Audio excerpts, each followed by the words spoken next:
All right. Hello, this is Heather with Prescriptive Living. This is the place our savvy singles come to get tips to fail-proof their life in love. Be sure to stay through to the very end. We're going to talk about some very important things to living your best life and things we have on the horizon. Also, be sure to like and subscribe. We do videos weekly and we have a lot of things going on. So if you like and subscribe, it'll keep our content coming and fresh. And be sure to put in comments if there's things you want to have covered, addressed, different things like that. So thank you for tuning in. Today we're talking about one of my favorite topics in life, and that is living a life that is being fullest, your fullest realization of your dreams, aspirations, and goals, not letting your song that you have be silenced and die.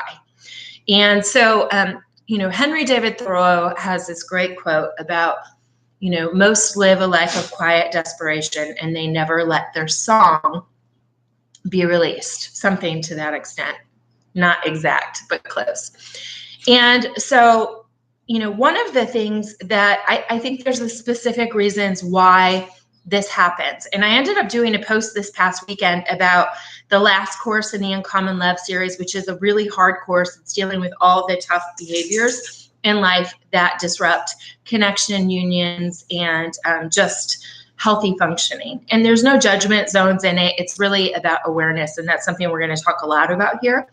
But denial leads to madness. And we have so many people not embracing themselves and letting their voice come out because they're either imposing limitations through their own beliefs or through beliefs that society or other people in their life have projected on them.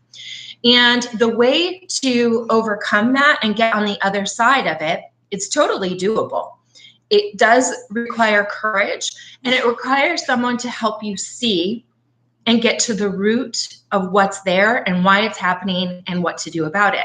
And at Prescriptive Living, every single thing that we do, our methodology, whether we're talking about body stuff, whether we're talking about mind stuff, whether we're talking about love and relationships and doing those well, we are getting to the root issue of what's causing the disruptions and preventing and blocking people from going to their potential. And we are diagnosing that at the root and then prescribing remedies that get people where they want to go. And we do that, and literally that is our methodology for every program that we launch and offer throughout our entire, every aspect, our books, our trainings, our live events, our, online digital Uncommon Love series, all of those things. It's all about getting to the root. And I will tell you, very few things right now are getting to the root cause of issues. If, back in the 90s, late 90s, I was a pharma rep and I was selling antidepressants, and I was working with doctors and psychotherapists and psychiatrists, and none of them they didn't have the time and generally the capacity to get to people's root issues. And a lot of people didn't even want them to touch the root issues. You have to have the right environment to be able to do that safely. And so they would prescribe drugs to basically manipulate the body to think it's acting and functioning and feeling normal, when the reality is none of that was true. And it didn't change anything other than your body was being forced to respond differently because drugs were forcing it to. But the depth and the root being and the disruption was all the same. I will tell you, when I started to learn about the root, I actually had incurable diseases vanish from my body without really, it was a miraculous thing, but it was all about recognizing the core issues and basically getting restoration in them, and then diseases vanish from my body. It's true. If you look at the word disease, it's dis-ease, it's stress. It's what causes most people's sickness. There's a lot to go on, and I'm not going to go down that rabbit hole. It's way too controversial and way too complex for today. Probably in several years, I may be willing to tackle that more, but it's not today. So I'm gonna bring us back. So there is this whole thing. I was cracking up this morning about when a squirrel starts howling like a mountain lion. It's from one of my favorite bands, the Gasoline Lollipop, and it's a song called White Trash of all things, and it's hysterical. Sometimes we're squirrels and we project things that aren't real. And so I'm going to talk about, there's a book by Dr. Tasha Eurich called Insight. Really great book. And it talks about how most people are not aware, even though they think they're aware. Okay, so there's a disconnect between reality and the thoughts. And awareness comes down to self-awareness. And it also comes down to awareness of how others perceive you. This is Dr. Eurich's research.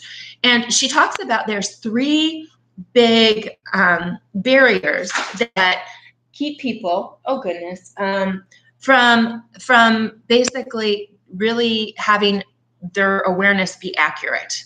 So there's a knowledge, emotion, and thought gap that where people are not basing, they're not aware of what their feelings are. They're not aware of what their thoughts are actually. So it's this denial piece. And then even in their knowledge, they don't use data of like really how they're functioning. They use their perception of how they think things should function and use that as their benchmark for how well they're doing in life. And it's a gap in awareness and understanding. And it ends up people living a life of denial and not living aware and true and real and being authentic to themselves and letting their song come out. Now, I will tell you, there's always going to be a current that tries to keep you from letting your song be free and heard. But I will tell you that denial leads to madness. And you look at people who are not becoming aware of their environments at work and at home and not becoming their best in both of those environments. And it's not about some unattainable anything. It's just about what you desire. So this is all aligned personally to what you like, what you want, and all of those components. But being aware of how good these environments are for you. If they aren't what you desire them to be, the good news is you can change that. Life is about the sum of our choices. We can either recognize something's wrong and then course correct and get back on track and use the movement love towards where we're going, or we can do fear and anger, the fight or flight traumatic responses that don't get people where they want to go. It keeps them in that quiet desperation place in life and love. And everything that we do at Prescriptive Living is to basically disrupt that settling, that complacency, that trauma movement of fear and anger. And it is to give people the awareness, the understanding, and the skills to live their dreams and to have dynamic relationships and to have healthy functioning even in mind and in body and heart and in all that we do so that you can literally live your best life. So we are all about cheers to living and loving well. I'm going to put in the description below a lot of information about all of the resources we have available. There are so many, and we're going to get ready to do another 6-week Uncommon Love series. All of the classes can be done independently or as a whole unit. And we're very excited because we want people to not live in quiet desperation, but to be authentic to who they are, let their magic shine, and to not be the squirrel that's howling like a mountain lion, but to be the mountain lion. And so being authentic, right? It's all about being authentic and not being delusional or in deception or in despair. We are against those things. We are all for vibrance and cheers to living and loving well. That is where we're wrapping today. Thank you for watching. Again, subscribe, like, share, check out the description. Let me know what you're looking for as far as content, and live your best life because it's the only one you've got. All right, signing off. Bye.